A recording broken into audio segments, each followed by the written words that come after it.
There's a new kid on the block. Temu, or Temu, is a new website for ordering things directly from China.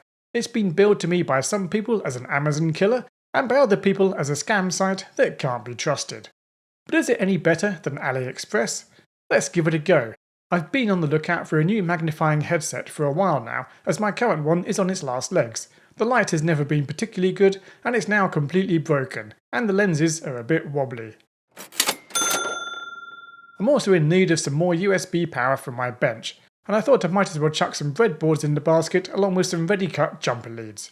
Apparently, I've saved over £19. Not sure how that's calculated, but whatever, it's nice. I placed the order on the 8th of July, and it arrived in just under a week on the 14th. Not bad at all. It's not prime one-day delivery, but it's slightly faster than AliExpress is normally. Packaging-wise, it's pretty much what I'd expect. Lots of tape and hard to get into. All the bits I ordered have arrived, so that's pretty good. The magnifying headlamp looks okay. I've plugged it in to charge up. The light seems to be nicely adjustable. I'll leave it on charge and we'll have a look at the USB power supply. I must admit to having some doubts about this already. It claims to be quick charge compatible, and it's got various voltages and outputs specified on the side, but then it also says it outputs 3.1 amps on the sockets. Let's see if any of this is true. I've hooked it up to my USB tester. Let's see what it says. Well, that's not too promising. It doesn't seem to support anything apart from 5 volts. Let's see what we can actually get out of it. Maybe it will do the claimed 3.1 amps.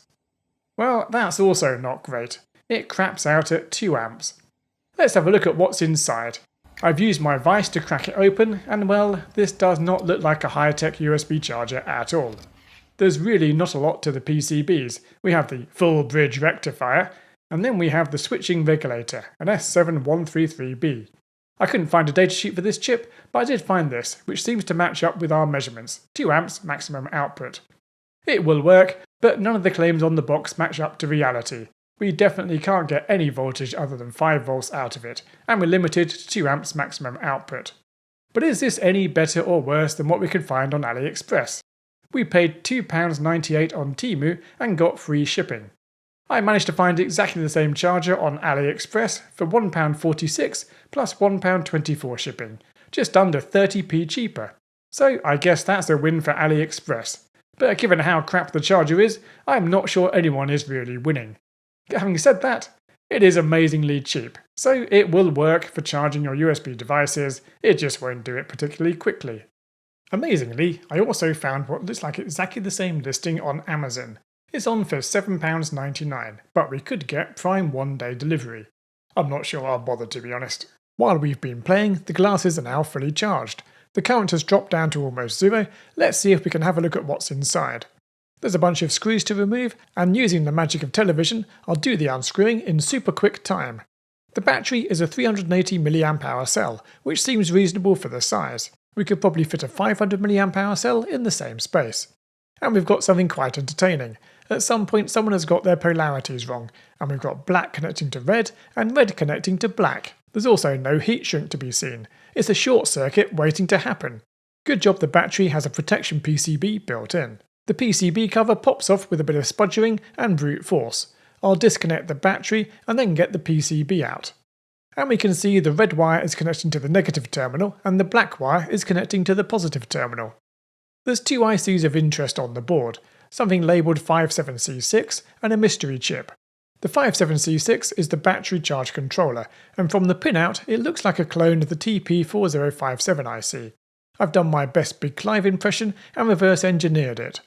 It's quite nice. We've got a dual colour red-green LED to indicate charging and standby, and assuming the IC is a clone of the TP4056, we'll be charging the battery at 300 mA, which given our 380 mAh battery seems okay. The schematics for the LED driver are slightly more confusing. We have the power coming from the battery via a 20 ohm resistor. The switch pulls pin 4 of the mystery IC to 0 volts, and the LED's negative terminals are connected to pins 5, 6 and 7. In theory, I think we could adjust the brightness of the LEDs by modifying the 20 ohm resistor, either to make them brighter or dimmer. Overall, without really knowing what the mystery chip is, and ignoring the swapped over polarity and lack of heat shrinking, it seems like a decent product. I picked these up on Temu for £7.19, and I found the same glasses on AliExpress for £9.46. I also found them on Amazon for £13.99.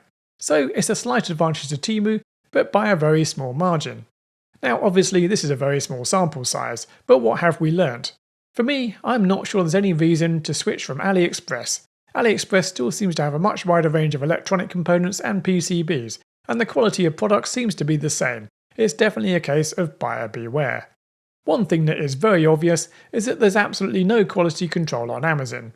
You're getting the same products that you'd find on AliExpress or Temu, along with the same misleading product descriptions and design flaws. It's definitely a case of you get what you pay for. Paying a few pounds for a USB charger and expecting to get a high quality quick charger is just not realistic. And finally, you can't trust any of the reviews on any of the sites. So, caveat emptor and happy shopping.